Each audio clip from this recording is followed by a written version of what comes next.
بھی آئے گی آپ کے پاس. آپ کسی دکان پہ کپڑے والے کے پاس جائے نا، تھان کھلوائے 1000 تھان کھول کے دے گا آپ کو. جوتے والے کے پاس جائے 100 جوڑے دکھائے گا آپ کو. اتنے اخلاق سے پیش آئے گا.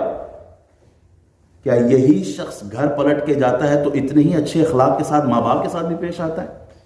کیا یہی شخص بیوی بچوں کے ساتھ، بہن بھائیوں کے ساتھ بھی پیش آتا ہے؟ تجارتی اخلاق نہیں، وہ اخلاق جو رسول اللہ نے ہمیں سکھائے تھے، اس اخلاق کا مطالبہ ہے آج کے مسلمان سے. ہمارا اخلاق امیر کے لیے، وزیر کے لیے، سفیر کے لیے کچھ اور ہوتا ہے، اور جو تھوڑا سا ماڑا ہو، جس کی فیملی نہ ہو، جو کمیونٹی میں تھوڑا سا مالدار نہ ہو، جو کرائے کے گھر میں رہتا ہو، اس کو کوئی پوچھتا ہی نہیں ہے. اخلاق کا معیار ہمارا وہ سٹینڈرڈ نہیں رہا جو اسلام ہم سے مانگتا ہے. غریب کے لیے بھی وہی اخلاق، و رسول اللہ نے غریبوں کو سینے سے لگایا ہے.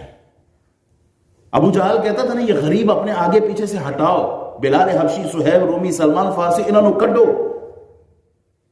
ان کو ہٹائیں پھر ہم آپ کی مجلس میں آئیں گے. حضور نے نہیں ہٹایا ان لوگوں کو. اگر اسلام کی دعوت لینی ہے تو آؤ ہمارے پاس بیٹھو. یہ نہیں کہ غریبوں کو دھتکاریں گے. فجر کی نماز کے بعد مدینہ شریف میں جو غلام تھے رسول اللہ صلی اللہ علیہ وسلم کے، حضور وہ پانی لاتے تھے نا کٹورے میں. جس طرح ہماری آج بھی پاکستان کی ایسی کئی مساجد ہے، جب بچہ بیمار ہوتا ہے تو مسجد کے دروازے کے آگے بچوں کو لایا جاتا ہے، نمازی پھونک مارتے ہیں، دم کرتے ہیں.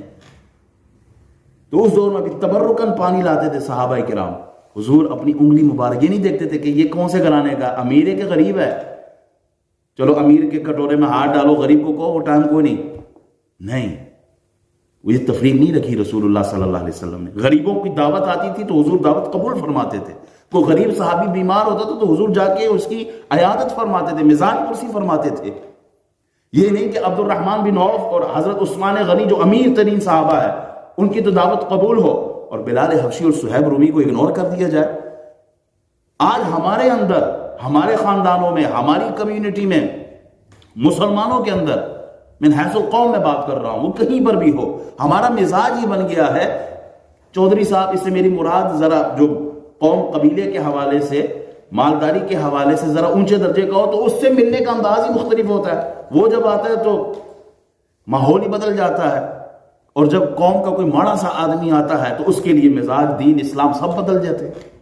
مدینہ شریف میں ایک عورت تھی جس کا دماغی توازن ٹھیک نہیں تھا، mentally she was not right, وہ بیمار تھی.